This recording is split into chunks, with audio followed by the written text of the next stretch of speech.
Hello दोस्तों, नमस्कार। आज इकॉनमी की इस क्लास में एक इकॉनमी की न्यूज़ आई है जो बड़ी सरप्राइजिंग है और आईएमएफ के हवाले से न्यूज़ आई है कि इंडिया की जो जीडीपी के आधार पर रैंकिंग है ना, वो डाउनग्रेड की गई है। 6th प्लेस पे इंडिया है।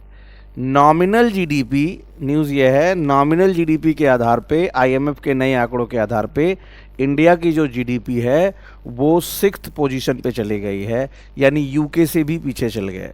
तो सवाल ये है कि इसके पहले हम कहाँ थे। इसके पहले हमने जापान को भी बीच में छोड़ दिया था पीछे, और हम चौथी सबसे बड़ी अर्थव्यवस्था बन गए थे। तो चौथी और पांचवी के बीच में हम चल रहे थे। लेकिन आईएमएफ का अभी नया आया है रिपोर्ट, जिसमें यह कहा गया है कि भारत की अर्थव्यवस्था नॉमिनल जीडीपी पे कितनी हो गई है, 6th पोजीशन पे हो गई है। तो नॉमिनल जीडीपी पे और कौन कौन से देश किस पोजीशन में देख लीजिए। नंबर 1 पे नॉमिनल जीडीपी के आधार पे 32.3 ट्रिलियन डॉलर के साथ यूएसए है। चाइना नंबर 2 पे है 20.85 ट्रिलियन डॉलर।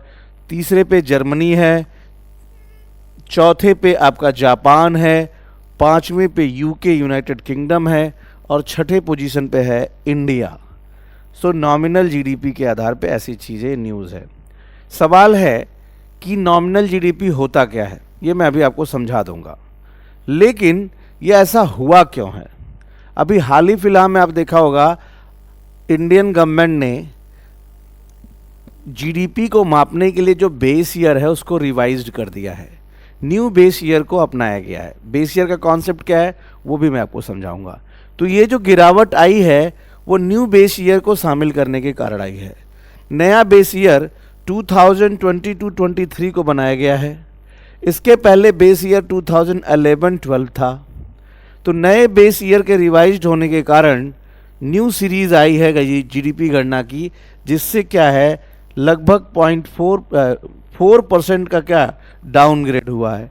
और दूसरा रीजन क्या है, डेप्रिसिएशन ऑफ रुपीज़, यानी पिछले फाइनेंशियल ईयर 2025-26 में 11% रुपया डाउन हुआ है। किसकी तुलना में, डॉलर की तुलना में डाउन हुआ है। तो ये बहुत बड़ा डेप्रिसिएशन दिखाया गया है। इसके कारण भी ये जीडीपी की जो गणना है वो कम दिखाई गई है। यानी अभी अगर हम जर्नी की बात देखें तो 22-23 में पांचवी अर्थव्यवस्था हो गई थी। 24-25 में भी चौथी कहीं कहीं दिख रहा था अर्थव्यवस्था, लेकिन अभी हम छठे पे आ चुके हैं 26-27 के फाइनेंशियल ईयर के लिए। ये किसका आंकड़ा है, आईएमएफ का आंकड़ा है। तो आइए फिलहाल हम थोड़ा समझते हैं क्या होता है नॉमिनल जीडीपी, नाममात्र जीडीपी क्या होता है, ठीक है। और दूसरा क्या होता है रियल जीडीपी, और एक तीसरा कॉन्सेप्ट है क्या होता है बेस ईयर, ठीक है। नॉमिनल जीडीपी समझने से पहले थोड़ा हमें समझना पड़ेगा जीडीपी। जीडीपी समझने के लिए रटने की ज़रूरत नहीं है। किसी एक देश की घरेलू सीमा के अंदर, डोमेस्टिक टेरिटरी के अंदर, एक फाइनेंशियल ईयर, सपोज करो 2022-23, एक फाइनेंशियल ईयर में जो कुछ भी फाइनल प्रोडक्ट बन रहा है, अंतिम उत्पाद, फाइनल प्रोडक्ट का मतलब ऐसा प्रोडक्ट, यानी अंतिम उत्पाद वो होता है जो which is ready to consume, जिसको तुरंत उपयोग में लाया जा सके, जिसमें फर्दर कोई बहुत चेंज ना किया जा सके। जैसे ये पेन मेरे हाथ में है, ये फाइनल प्रोडक्ट है। तो जितना कुछ फाइनल प्रोडक्ट प्रोड्यूस हो रहा है उसकी जो मार्केट प्राइस होती है, अब इस प्रोडक्ट की बाजार में कोई कीमत होगी जिस साल भी ये बना होगा, उसको ग्रॉस कर लेना। ग्रॉस मतलब जोड़ लेना, ये कहलाता है जीडीपी। उदाहरण से समझते हैं। मान लीजिए ये कंट्री एक्स है। इस देश ने इस वित्तीय वर्ष में 100 पेन बनाए। कितने पेन बनाए, 100 फाइनल प्रोडक्ट। एक पेन की बाजार की कीमत 10 रुपये है। तो बताओ इस वर्ष इसकी जीडीपी कितनी होगी, 1000 होगी। ये है जीडीपी की परिभाषा। क्लियर। अब यहाँ से सवाल है नॉमिनल जीडीपी का क्या होता है कॉन्सेप्ट।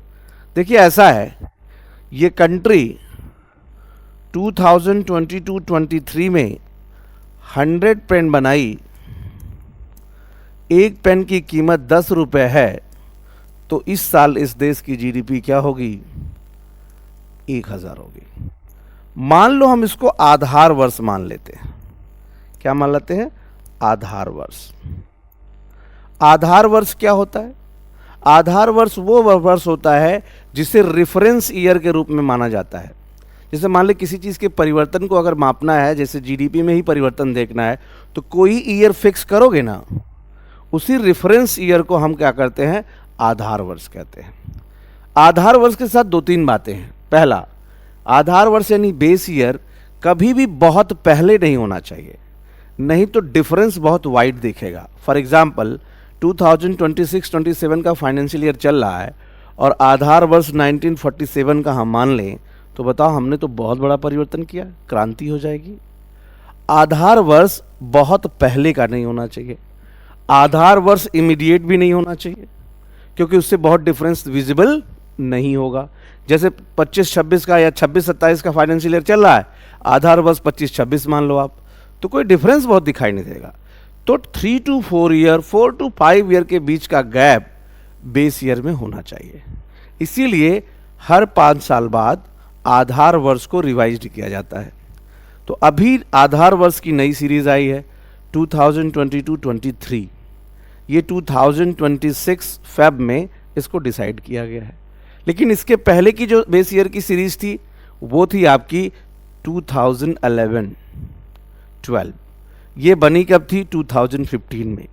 तो नेक्स्ट बेस ईयर कब बनना था? 2020 में।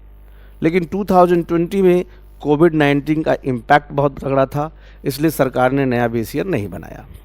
अब सवाल ये है कि बेस ईयर, ये भी बहुत इंपॉर्टेंट बात है, उस ईयर को नहीं बनाया जा सकता जब अर्थव्यवस्था में बहुत उठापटक हो, नहीं तो आंकड़े और तुलना बहुत बेहतर नहीं दिखाई देता, डिफरेंस बहुत विजिबल नहीं होगा। जैसे मान लीजिए 2019-20 को बेस ईयर नहीं बनाया जा सकता। क्यों? कोविड आ गया था, जीडीपी -23 चली गई थी। अब वहाँ से देखोगे तो अगर 1% भी ग्रोथ किया तुमने तो बहुत विजिबल ग्रोथ दिखाई देगा। इसी तरह 2008-9 को बेस ईयर नहीं बनाया जा सकता। क्यों नहीं बनाया जा सकता? क्योंकि ग्लोबल मंदी आई थी उस साल। तो अर्थव्यवस्था में जब उठा पटक हो ना, तो उसे बेस ईयर नहीं बनाते। तो नया बेस ईयर जैसे बनाएंगे तो बताओ आंकड़ों में परिवर्तन तो हो जाएगा ना, और वो विजिबल दिखने लगा। नॉमिनल जीडीपी पे वो क्या कम दिखाई दे रहा है। तो बेस ईयर समझ में आया कॉन्सेप्ट? अब इस बेस ईयर में जीडीपी कितनी थी? 1000, क्योंकि ये इस कंट्री एक्स ने कितने पेन बनाए? 100 पेन बनाए। एक पेन की कीमत कितनी थी? 10 रुपये थी।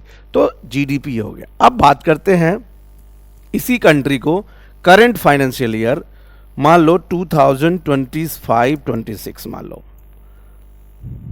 ये देश है। इस देश ने 10 एक्स्ट्रा ब्रेड बनाए, या ब्रेड कह सकते हो या पेन कह लो, 10 एक्स्ट्रा पेन बनाए। तो करंट ईयर प्रोडक्शन कितना है? 110।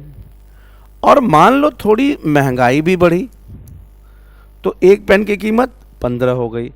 तो करंट ईयर में जो प्रोडक्शन हुआ है और जो करंट ईयर में इन्फ्लेशन है, ये क्या होगा? 1650। इसे कहते हैं नॉमिनल जीडीपी। करंट ईयर में जो कुछ भी उत्पादन हुआ उस पे करंट ईयर के प्राइस से 15 रुपये से जब आप निकालोगे तो जो जीडीपी मिलेगा उसे कहेंगे नॉमिनल जीडीपी। तो हम क्या कह सकते हैं क्या कि नॉमिनल जीडीपी में इन्फ्लेशन शामिल होता है। फिक्स्ड प्राइस बेस ईयर में 10 रुपये था पेन का दाम, अभी कितना 15 रुपया हो गया, 5 रुपया बढ़ गया है। तो इन्फ्लेशन को शामिल किया जाता है नॉमिनल जीडीपी में। ये होता है नॉमिनल जीडीपी। इसी नॉमिनल जीडीपी पे जीडीपी की साइज और चीज़ें देखी जाती हैं। नॉमिनल जीडीपी में देखिए महंगाई बढ़ती है।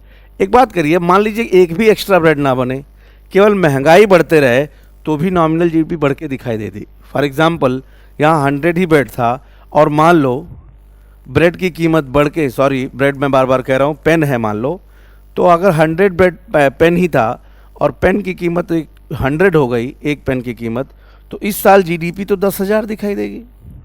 यानी उत्पादन एक भी एक्स्ट्रा नहीं हुआ है, केवल इन्फ्लेशन बढ़ाता जाए तो जीडीपी का साइज बड़ा दिखेगा। तो अगर ग्रोथ का मापन करना हो तो क्या नॉमिनल जीडीपी एक परफेक्ट एग्जाम्पल है मापने के लिए? बिल्कुल नहीं। आर्थिक समृद्धि मापन के लिए हम जाते हैं, इस कॉन्सेप्ट आता है रियल जीडीपी। क्या कॉन्सेप्ट आता है?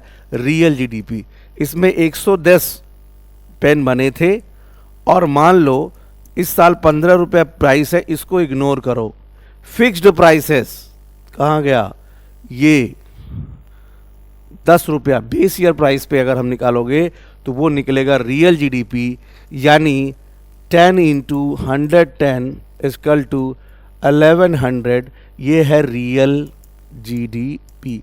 ये 100 रुपया एक्स्ट्रा जो जीडीपी में परिवर्तन दिखा है वो किस बात से है, 10 एक्स्ट्रा ब्रेड बनने से है, ना कि इन्फ्लेशन के बढ़ने से है।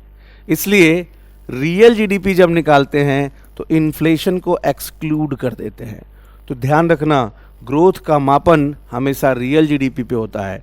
और इस बार के इकोनॉमिक सर्वे की अगर बात करें तो इकोनॉमिक सर्वे में कहा गया है कि अगर इंडिया को डेवलप्ड इकॉनमी बनना है तो अपनी रियल जीडीपी की ग्रोथ को 8%, ये इकोनॉमिक सर्वे 2025 में कहा गया था, 1% का कम से कम 10 साल तक या 15 साल तक लगातार ग्रोथ रेट मेंटेन करना पड़ेगा, तभी भारत विकसित राष्ट्र बन पाएगा। तो क्या आपने बेस ईयर का कॉन्सेप्ट समझा?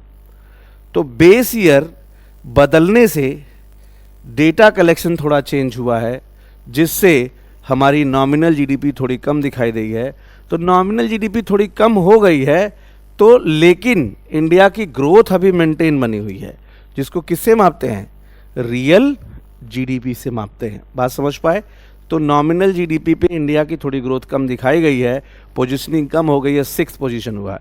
इसका दूसरा कारण जो बताया वो ये बताया, क्या, depreciation of currency. Depreciation Hindi में बेटा इसको कहते हैं मूल्यह्रास। क्या कहते हैं? मूल्यह्रास। जब market forces demand and supply के बेस पे किसी बाजार के अंदर डॉलर की डिमांड बढ़ जाती है और सप्लाई कम हो जाती है तो हमें डॉलर के लिए अधिक पे करना पड़ता है। इसी को कहते हैं रुपए का गिरना। जब डॉलर की तुलना में रुपए का एक्सचेंज रेट बढ़ जाता है, यानी डॉलर मार्केट में कम है। एक्चुअली होता क्या है, हमें कुछ बाहर से सामान खरीदना होता तो पहले हम अपने पैसे से डॉलर खरीदते हैं, फिर उस डॉलर से कोई चीज़ दूसरी खरीदते हैं। तो डॉलर भी फॉरेक्स, फॉरेन एक्सचेंज मार्केट में हम जाते हैं। तो जब डॉलर की डिमांड बहुत मार्केट में रहती है, सप्लाई कम रहती है, तो डॉलर खरीदने के लिए हमें पे करना पड़ता है। फॉर एग्जांपल, स्टार्टिंग में हम $1 के लिए हम 80 रुपीज़ पे कर रहे थे, अब $1 के लिए 95 रुपीज़ पे कर रहे हैं। तो बताओ ये एक्सचेंज रेट बढ़ा कि नहीं, 80 से 95। इसे कहते हैं डेप्रिशिएशन ऑफ करेंसी। तो जब मूल्य, रुपए का मूल्य घटेगा तो इससे जो जीडीपी हमें क्या है, नॉमिनल, हमेशा इंटरनेशनल के कारण डॉलर में ही मापनी होती है। देखिए आप, ये देखिए 4.15 ट्रिलियन डॉलर। तो जब डॉलर में मापेंगे और रुपया गिरा हुआ है तो अधिक रुपया होने के बाद भी कम डॉलर में दिखाई देगा कि नहीं। इसके कारण ग्रोथ तो अच्छा है, लेकिन रुपया गिर जाने के कारण ये साइज़ कम दिखाई दे रहा है। इसलिए इंडिया की पोजीशनिंग क्या हो गई, 6 हो गई है। तो ये, लेकिन इन फ्यूचर क्या है, ग्रोथ मेंटेन है, तो इन फ्यूचर इंडिया कवर कर लेगा इन चीज़ों को, क्योंकि रुपया भी मजबूत होगा। तो ये एक न्यूज़ था ये, जिसको हम लेके आए थे आज। तो हमारे ख्याल से थोड़ा सा इसको लास्ट में समराइज़ करते हैं। इंडिया का 6 पोजीशन है, किसने दिया ये, IMF में दिया है। नंबर 1 पे कौन है, और देखिए डिफरेंस देखिए, 4 पे हैं और जो US है 32 पे है, यानी लगभग 8 times bigger than our economy. China जो हम अपने दुश्मन समझते हैं, तो देखिए दिल्ली अभी बहुत दूर है, $20 ट्रिलियन पे है।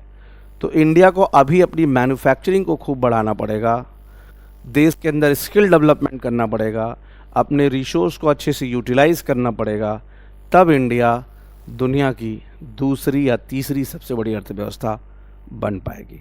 धन्यवाद।